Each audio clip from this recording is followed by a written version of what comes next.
Well, joining me now, as he does every week, is the foreign editor of The Australian, Greg Sheridan, who got stuck into the government this morning and said Penny Wong's more powerful than Richard Marles.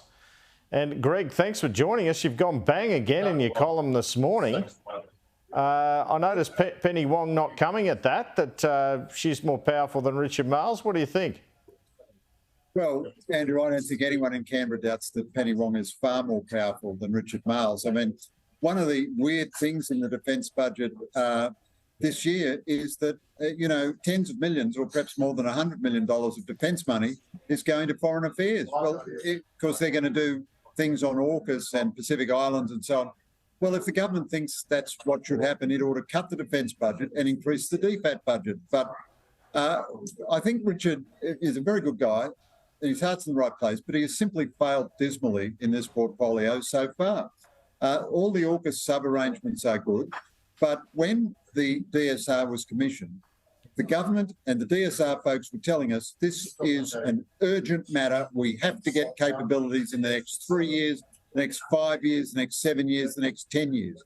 And they didn't publish the DSR. They censored the DSR, not because of national security considerations, but because they were embarrassed about the DSR's recommendations. Scrap the Hunter frigates, move immediately to corvettes, and so on.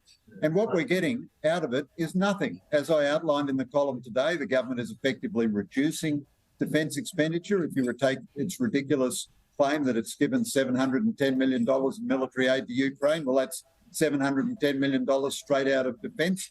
So Angus Houston, the key architect of the DSR, told us these are the worst strategic circumstances in his entire lifetime.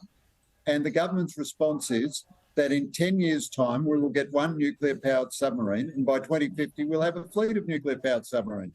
Now, it's not a political bias or anything. I mean, I love these folks as much as anyone else, but this is just a tragedy for our nation, and it's a failure by Richard Marles, whereas Penny Wong has succeeded in all the things she's wanted from the budget and for her department and in her policy area. Well, she disputes that, I might add. But anyway, just moving on, one of the things you talk about is defence personnel and people leaving the force, but is that not just the consequence of a tight labour market? Would it take higher wages in defence to arrest this?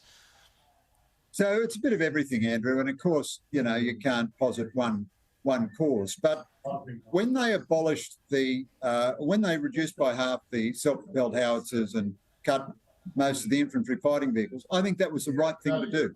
But that meant the old image of the Army as a fully mechanised, mobile land force, which is not relevant to Australia, but that was its old image, that fell apart. So the Army's raison d'etre ceased to exist.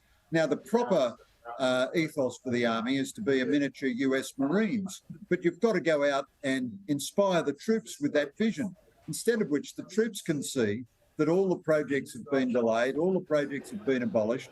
People join the military partly for the salary, but mainly to serve their country and to have the experience.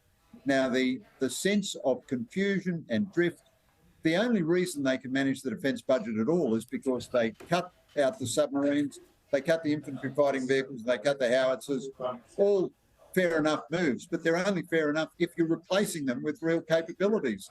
And anyone from inside that organisation knows that across the Defence Department and in the Australian Defence Force, morale is shot to pieces, there's tremendous confusion, and they're in a terrific panic of trying to cut programs left, right and centre because the government is asking them to do more things with less money. It's not possible in the physical universe.